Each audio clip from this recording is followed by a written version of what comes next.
bubble gum. Paano naman umabot sa 105? Nung una po, meron po ako 5 bubble gum. Tapos binigyan niyo po ako ng 10 bubble gum na po sulit. Ano naman ang tawag sa mga inad natin? Adams po. Tama. At itong balloon na ito, ang total ng mga inad natin. Ano ang tawag dito? May tawag dito. Ang tawag dito ay sum.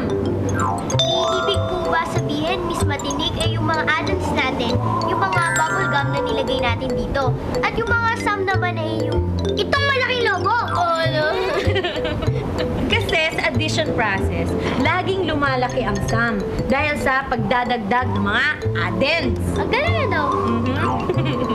Miss Matinik, kasi minsan nahihirapan po akong mag-add kapag malalaki na, tsaka mararami na yung mga numerals. Gusto ko po yung mabilis akong mag-add, parang calculator. Hoy, alam nyo, meron akong alam na mathematical tool na kasing bilis daw ng calculator kung mag-add.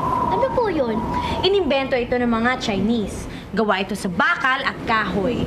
At di na kailangan ng battery or kuryente. Ano po, isarit na po kami. Sige na po. Pupuntahan natin? Sige, Ha? Sige, dito na!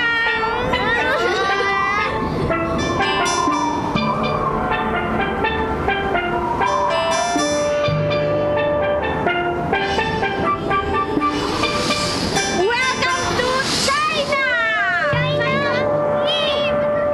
Basta malalaman ninyo kung makikita sa atin.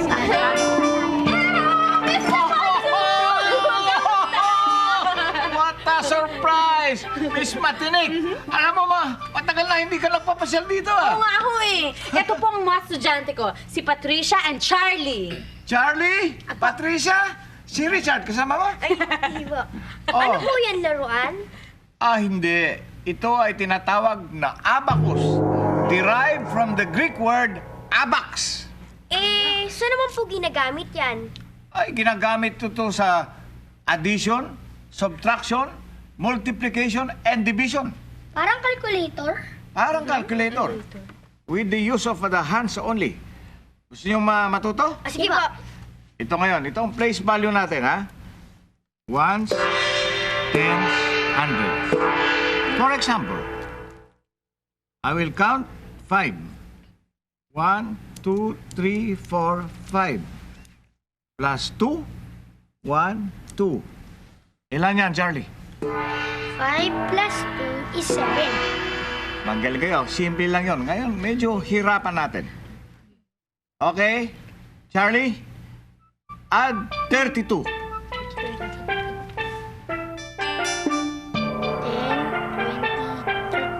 Okay? Plus 2. 1, 2. Ilan yan? 32 plus 7 is... Patricia, ano? Sa ones po, 9. Tapos po sa tens, 30. Balang sagot, 39 po. Ang galing ninyo! It's very simple lang. Ito basta alam na yung place value nito. Alam na ninyo lahat. Galing nga, saan kaya ako makakakuha nito? Sa Chinatown! Alam nyo ba na bukod pa sa abacus, may mas mabilis na paraan para mag-add?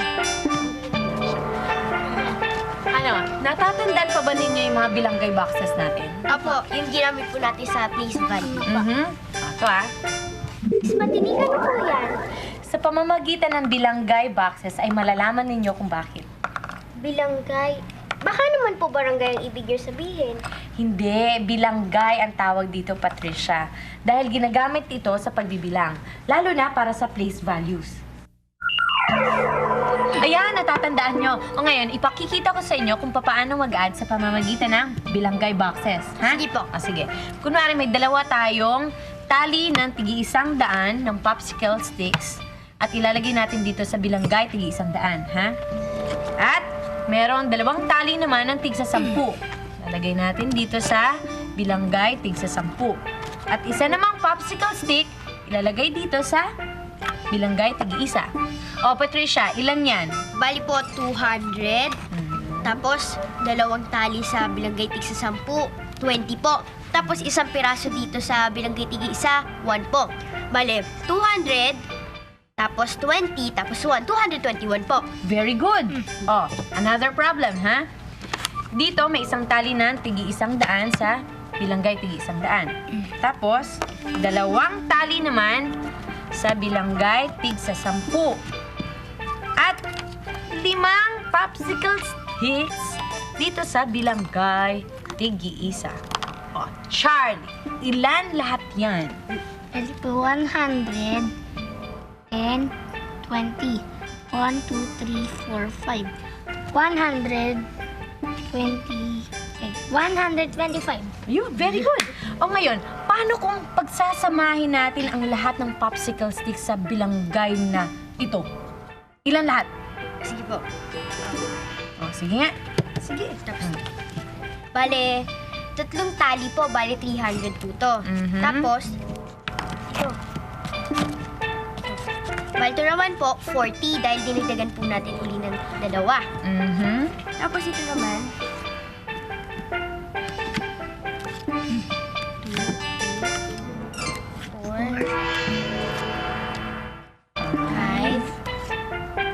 6. O, ilan yan? Bali po, 3 tali ng tig-100. Bali po, 300 po. Mhm. Tapos, 4 na tali po ng tig-10. Bali, 40. Tapos, 6 na piraso po ng tig-1. Bali po, 346. Yan ang sum. Hindi naman po pala mahirap yung addition eh. Isa po po, Miss MathTinik. O, isa ba? Isa ba? Sige po, isa pa akin ba? na lahat ng popsicle sticks. O, Patricia, i-add mo lahat ng popsicle sticks na yan, ha? O, ito pa. Yan. Ito naman sa'yo, Charlie. Okay.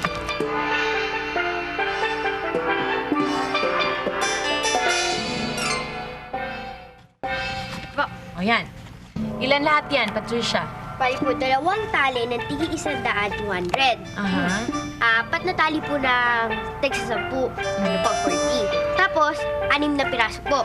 Bali, 246 po. Very good. O, sa'yo naman, Charlie, ilan lahat ng popsicle sticks? Sa akin naman po, 1 tali ng tig-100. Mhm. 7 tali ng tig-10.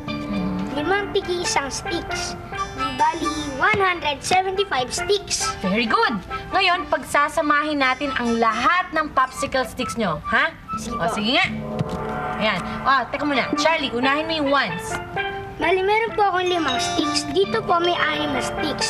6 plus 5 is 11. Sobra na po yung 11 sa 10. So, ililipat ko po yung mga popsicle sticks dito sa bilanggay tig-10. O, ikaw naman, Patricia. Dito naman po sa bilanggay tig-10, meron pong 40 dito. Aha. Tapos po, merong 70 dito. Bali, 40 plus 70, 110 po. Tapos po, meron pang 10 si Charlie, kaya 120 na po. Teka, may 100 na to ah. Kailangan na natin tong ilipat sa bilangay tig-100. O, sige. Ha? Yun. Tapos, Ilalagay na po natin ito dito. yan. Yan. Yan. O, sa hundreds naman. Bali po, meron po ditong 2 tig-100. Dagdagan po natin yung 2 tig-100 ulit.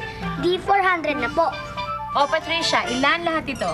Bali po, meron po tayong 4 na tali ng mga popsicle sticks, bali po 400. Aha. 2 tali po ng tag-10 na popsicle sticks. Tsaka 1 pirasong popsicle stick.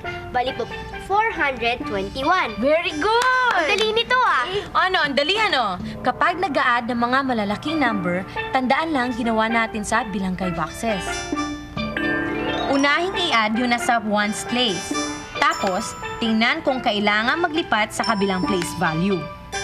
Tapos, mag-add naman sa tens. Tapos, tingnan ulit kung kailangan maglipat sa hundreds. Tapos, mag-add naman sa hundreds place. Tapos ka na! Sige na naman, makapagpalitan ka na sa akin. Ano bang gusto mo dito? Ito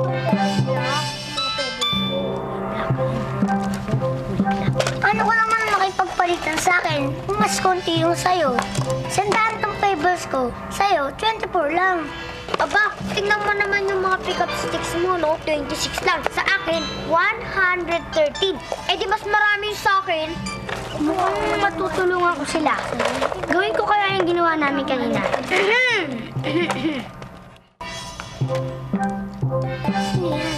Ako Ako nga pala si Charlie. Ako nga pala si Jessie. Ako naman si Jameson. Addition na solusyon sa problema nyo. Addition? Yun sana sasabihin ko, nauna lang niya ako. Ako na nga mag-a-add.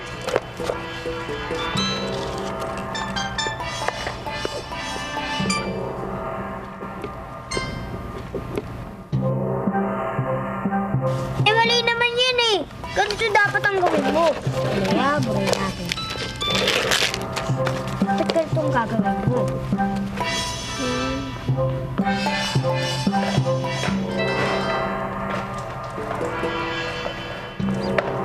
Eh, mali naman kayo pareho eh. Dapat, ianay nyo magkakapareho na place value. Pwede ba ako makaupo? Sige. Jameson, ilan yung toy soldier? 62. Eh, yung pebbles mo?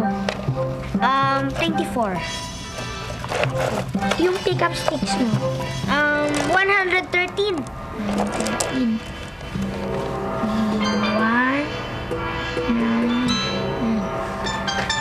Ikaw naman, Jessie. Ilan yung toy soldiers mo? 73. 73.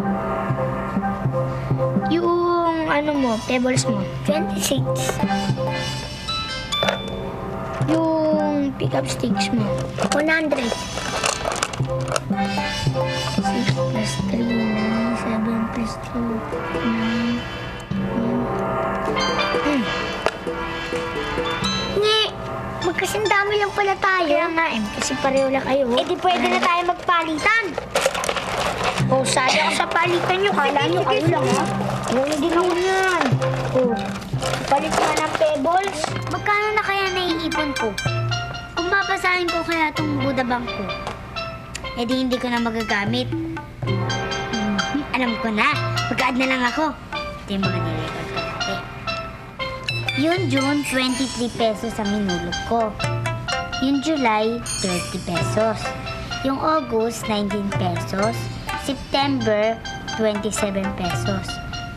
3 plus 9, 7, 19.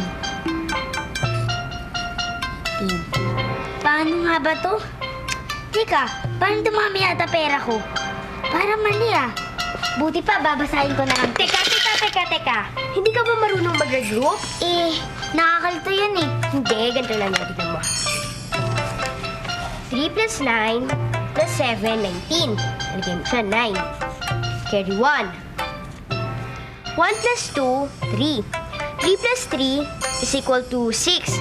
6 plus 1, 7. 7 plus 2, 9. Eh di 99? Oo, tama ka. Buti na lang pinigilan mo ko. Munti ko na mabasag yung Buddha ko. Eh, Dami kong pera, no? O, balita ko may tinulungan kayo kanina. Alam na po kasi namin na hindi mahirap ang addition. At dahil sa ang babait ninyo, may premyo ako para sa inyo. Wow, sarap! Oops! Mag-estimate muna tayo ngayon. estimate, di check natin yung sum. Oo, kasi sa addition, makakatulong ang estimation. Ha? Para ma-check natin kung tama ang ating sum. O, halimbawa, ang box na ito ay puno ng 135 na siomai. Ha? Ang pangalawang box na ito ay puno ng 213 na siomai. At ang pangatlong box na ito ay puno ng 320 na siomai. So, ilan lahat? Ano ang sum? Eh, sandali lang po ka. Mabilis mag-add kung gumamit ng estimation. Ha? Una muna, i-round off ang addends. Hindi ang 135 magiging 100. 213 magiging 200. Mhm. 320 magiging 300. Tama. Kaya ilan lahat? Hindi bababa sa 600. 600! Kapag in-add natin ang 135, 213 at 320, ano ang ating actual sum? 668. Tama! Kapag malapit ang ating estimated sum sa ating actual sum, ang ibig sabihin nun, tama ang ating addition! Di ba? Oh, yan. Kain na kayo. Ito. Yan.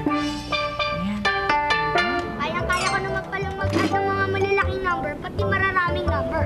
Basta ang tatandaan lang, place value. Tapos, kapag once na yung ina-add mo at lumagpas ka sa 9, ilagay mo naman yung 10 sa kabilang place value at iwan mo yung nasa ones. Tapos, i-add mo naman yung nasa tens. Plus yung nilipat mo. Ganyan din sa hundreds sa thousands. O sige nga, paano mo i-add ang 457 tsaka 399? Ang laki-laki naman ng mga number na yan. Pero kayang-kaya ko yan. Ang answer dyan ay regrouping. 7 plus 9 is equal to 16. Ilagay ang 6 sa ones place. Tapos carry 1 sa tens place. Bali 5 plus 9 plus 1 ay 15. Iwan ang 5, carry 1 sa hundreds place. 4 plus 3 is 7. Plus 1 is 8. Bali 856. Alam mo na nga. Tama si Charlie, hindi mahirap ang addition. Basta tandaan lang ang place value at regrouping.